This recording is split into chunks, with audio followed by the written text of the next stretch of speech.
হচ্ছে ব্ল্যাক একটা মরিচ, তো আপনারা চাইলে ইনটেক প্যাকেট নিতে পারবেন আমাদের কাছ থেকে, আবার আমাদের প্যাকেজে রয়েছে সেটাও নিতে পারবেন। এরপর সাদা মরিচটা দেখাচ্ছি। এটা হচ্ছে সাদা মরিচ, এটা ঝালটা কিছুটা কম, তবে দেখতে খুবই সুন্দর হয়, প্রচুর ধরে, ধানি মরিচ অর্থাৎ উপরের দিকে হয় এরকম মরিচ। এরপর অর্নামেন্টাল মরিচ বা 5 কালার মরিচ, যেটা আপনাদের খুবই পছন্দের একটা আইটেম, তো এটাও আপনারা আমাদের কাছ থেকে নিতে পারবেন। হচ্ছে ঘিয়ের গন্ধযুক্ত নাগা বোম্বাই মরিচ, এটা খুবই ঝালযুক্ত একটা মরিচ এবং এটার সুগন্ধ রয়েছে, এটাও আপনারা নিতে পারবেন। এরপর আপনাদের সবার পছন্দের ফুল হাইব্রিড মশরুস, এখানে অনেকগুলি প্যাকেট রয়েছে, অনেকগুলি ভ্যারাইটির প্যাকেট রয়েছে, বিভিন্নগুলো কিন্তু সবগুলো ভিন্ন ভিন্ন কোম্পানির এবং ভিন্ন ভিন্ন কালারের। আপনারা যদি সবগুলো প্যাকেটে নেন তাহলে প্রায় 100 কালার পাবেন। লতা জাতীয় ফুল, এটা কুঞ্জলতা। কুঞ্জলতাটা কিন্তু 3টা কালার রয়েছে, এটা যে কোনো বাগানে লাগানো যায়, খুব সুন্দরভাবে যে কোনো বাগানেই এই কুঞ্জলতাটা হয়। কুঞ্জলতা ছাড়াও আমাদের কাছে রয়েছে মর্নিং গ্লোরি, অপরাজিতা, এগুলোও আপনারা লতা ফুল হিসাবে লাগাতে পারবেন। তো এটা হচ্ছে কুঞ্জলতা, এটা হচ্ছে morning glory. Morning glory germination rate অসম্ভব ভালো পেয়েছি, 7টা বীজের প্রায় 6টা বীজ জার্মিনেট হয়েছে, এটা কাস্টমারের, আর আমরা তো আরও ভালো পেয়েছি, তো এটাও আপনারা নিতে পারেন। এটা হচ্ছে বিড়ালের ক্যাটকাস, এটা আমি আপনাদের কতদিনও দেখিয়েছি, অনেকে জিজ্ঞেস করেছেন যে কতগুলো থাকে, এখানে বেশ ভালো পরিমাণে থাকে, আমি দেখিয়েছি, মেপে দেখা হয়নি, এখানে ওজনও লেখা নেই, পরিমাণও লেখা নেই, তবে অনেক বেশি পরিমাণে থাকে। এরপর দেখাচ্ছি বক ফুল।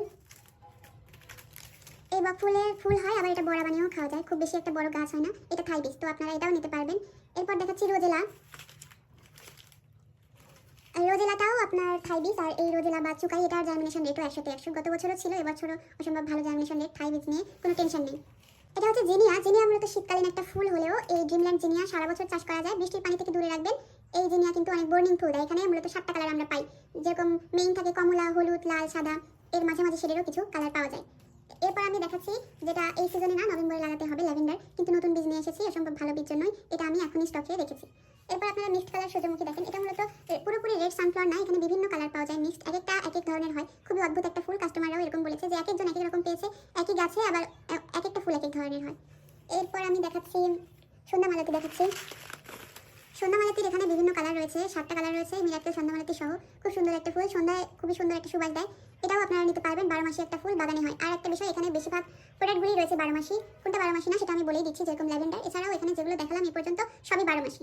তো এরপর দেখাচ্ছি ওয়ালকিপার দেখাচ্ছি, এটা হচ্ছে দেওয়ালের একটা লতা, এটা আপনারা লাগালে দেওয়ালে ভাবে উঠে যাবে, অর্থাৎ ভার্টিক্যাল গার্ডেন করার জন্য এই লতাটা নিতে পারেন। অনেকে ভাবেন যেটা দেওয়ালে লাগাতে হয়, এটা দেওয়ালে না, মূলত মাটিতে লাগাতে হয়, তারপর এটা দেওয়ালে উঠে যায়।